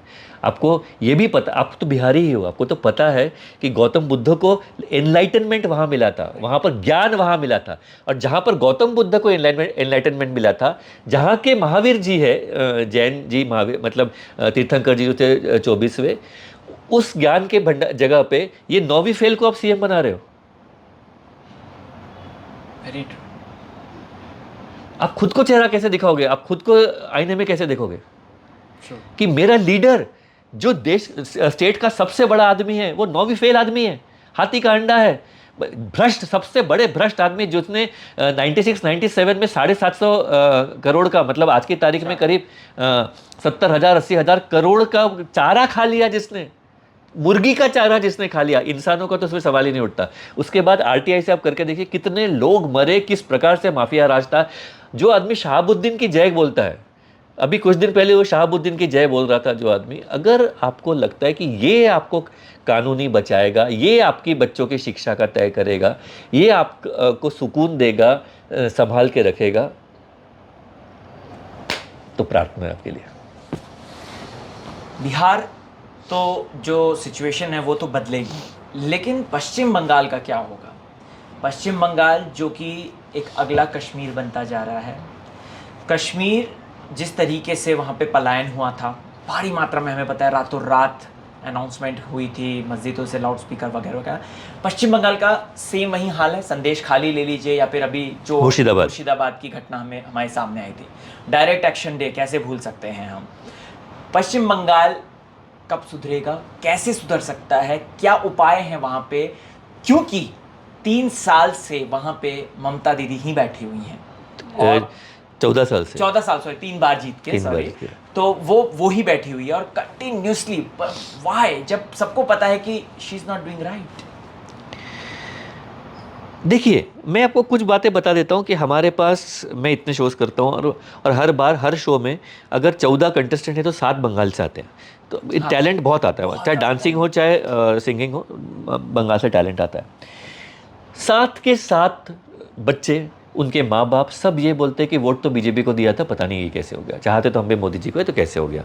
सो ठीक है, तो इसका मतलब है कि जो अर्बन एजुकेटेड और ये है लोग हैं वो चाह रहे कि बीजेपी आ जाए, और जो गांव से है और जिनको कैद किया हुआ है, जिनको डरा के रखा गया है, उन लोग। मैं आपको बता दूं कि अगर आप बंगाल जाओ, आप किसी भी टैक्सी ड्राइवर के साथ बात करके देखो पॉलिटिकली, अगर जैसे हम लोग यहाँ पर फॉर एग्जांपल यहाँ पर हम कोई किसी टैक्सी ड्राइवर को बात करते, ओला के कैब वाले को, तो वो बोल सकता है कि मैं बीजेपी को वोट नहीं देता, दैट्स ओके। पर वहाँ कोई भी आदमी कैब के अंदर भी टीएमसी के खिलाफ नहीं बोलेगा, क्योंकि इतना दैत्य राज वहाँ पर इतना हो गया है, मॉन्स्टर इतना लोगों के दिमाग में भारी पड़ गया है कि वो डरे हुए हैं वहाँ पर।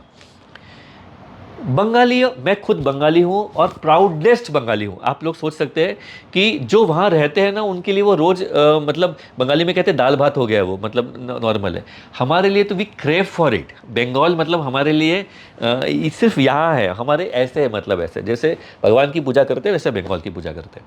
मैं आज एक बात और बताता हूँ कि आज़ादी की पूरी लड़ाई में जितने बड़े लीडर्स एक पंजाब से थे वहाँ पर, बंगाल और यहाँ पर, लेकिन सबसे ज़्यादा बड़े लीडर्स अगर कहीं से आए तो वो बंगाल से आए हुए। बंगाल में जितने लोग थे, जैसे अगर आप ये देखोगे, अरविंद घोष से लेकर देशबंधु चित्तरंजन दास से लेकर सूर्य सेन से लेकर सबके सब, कोई आईएएस, कोई बड़ा वकील, कोई यहाँ पर आशुतोष मुखर्जी, श्यामा प्रसाद मुखर्जी के पिताजी वाइस चांसलर, ये सब वाइस चांसलर, ये ऐसे टाइप के लोग थे।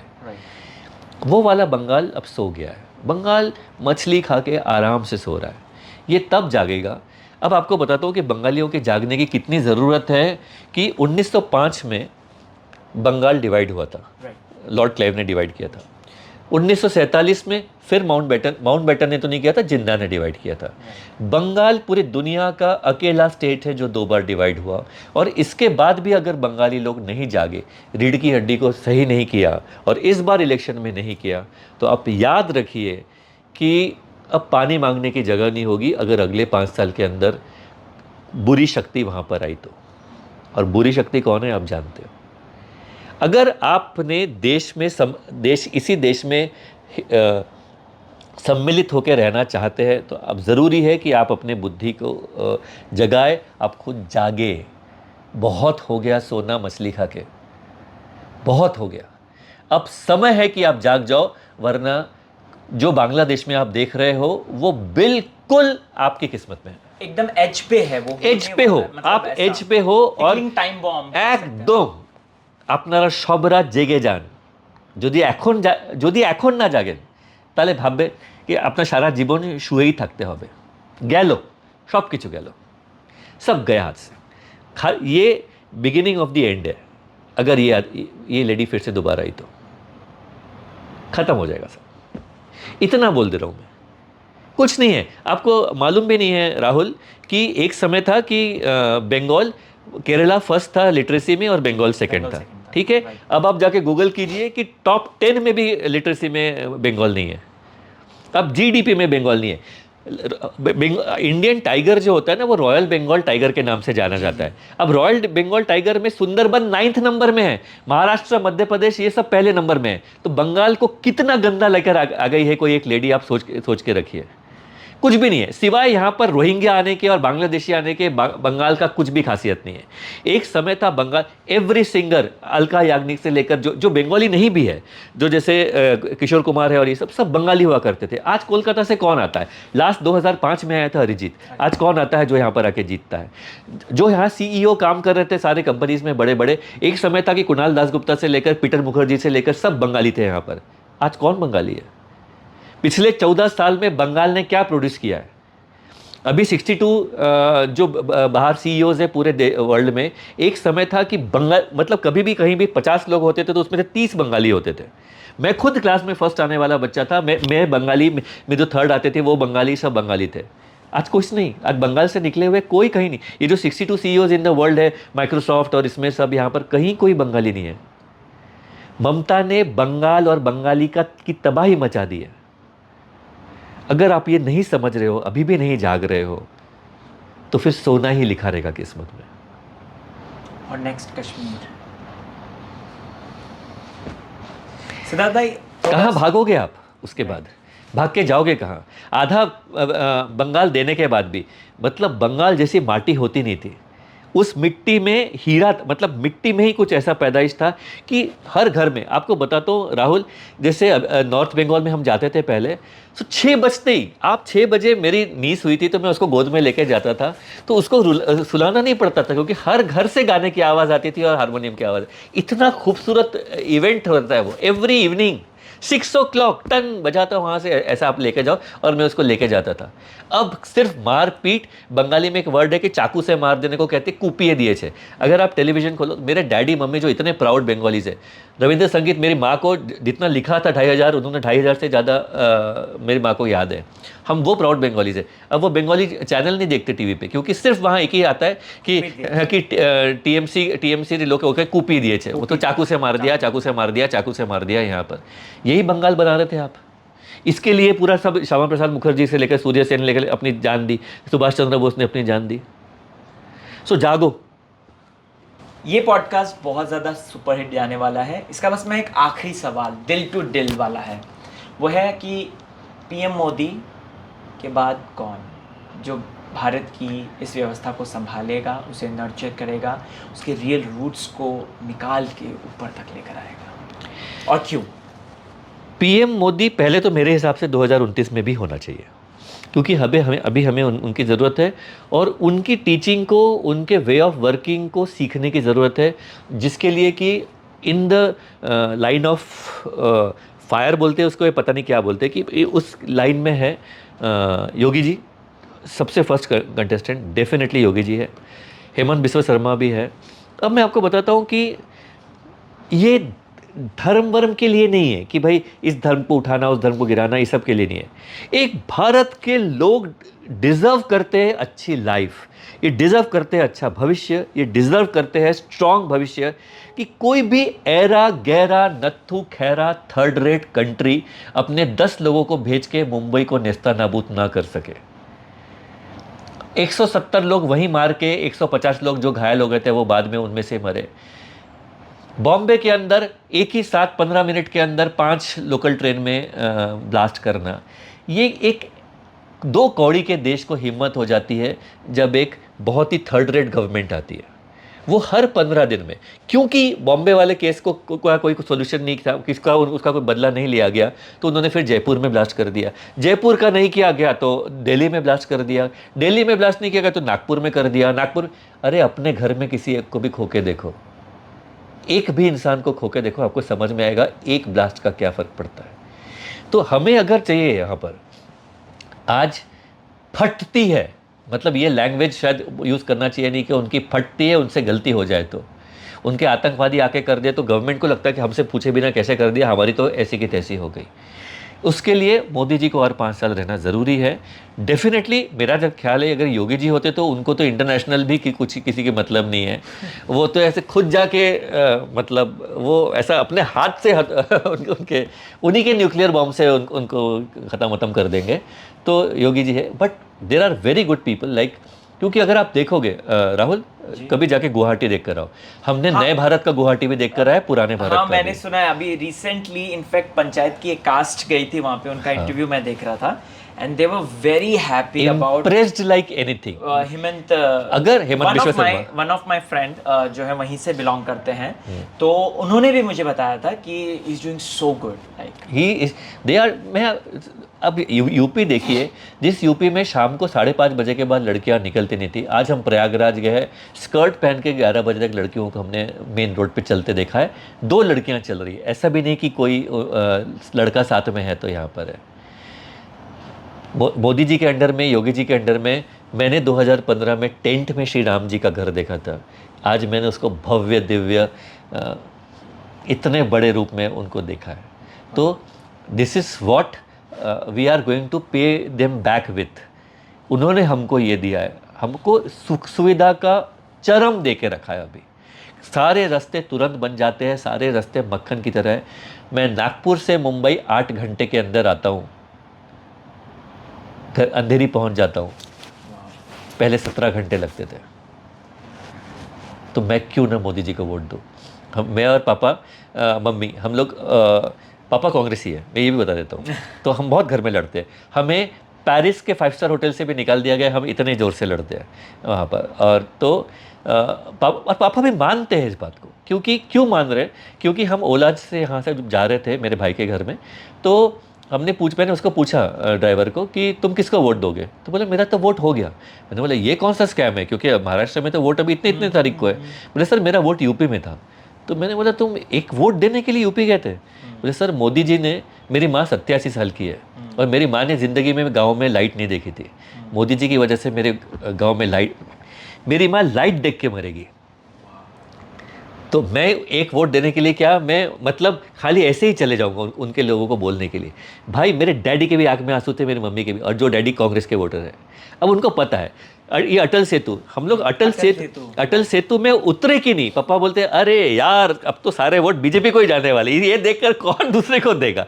काम बोलता है। तो काम इतना अच्छा है इनका, सुरक्षा हमारी इतनी अच्छी है। अब अगर आप सिविक्स पढ़ते हो ना राहुल, तो सबसे पहला जो काम रहता है गवर्नमेंट का वो है to safeguard the people of the country. उसके बाद सारे सर्विसेज है, कॉन्स्टिट्यूशन ये वो ये सब बाद है। सबसे पहले है सेफगार्ड।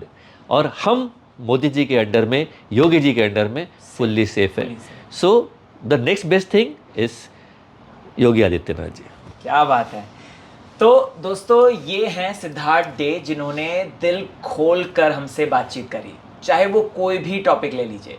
अभी समय कम है इसीलिए थोड़े से कम सवाल, लेकिन हाँ आई एम श्योर जैसे ही ये पॉडकास्ट को आप लोग फेमस करेंगे और भी ज़्यादा वायरल करेंगे तो हम इसका पार्ट 2 लेकर आएंगे, right? Thank you so much Rahul.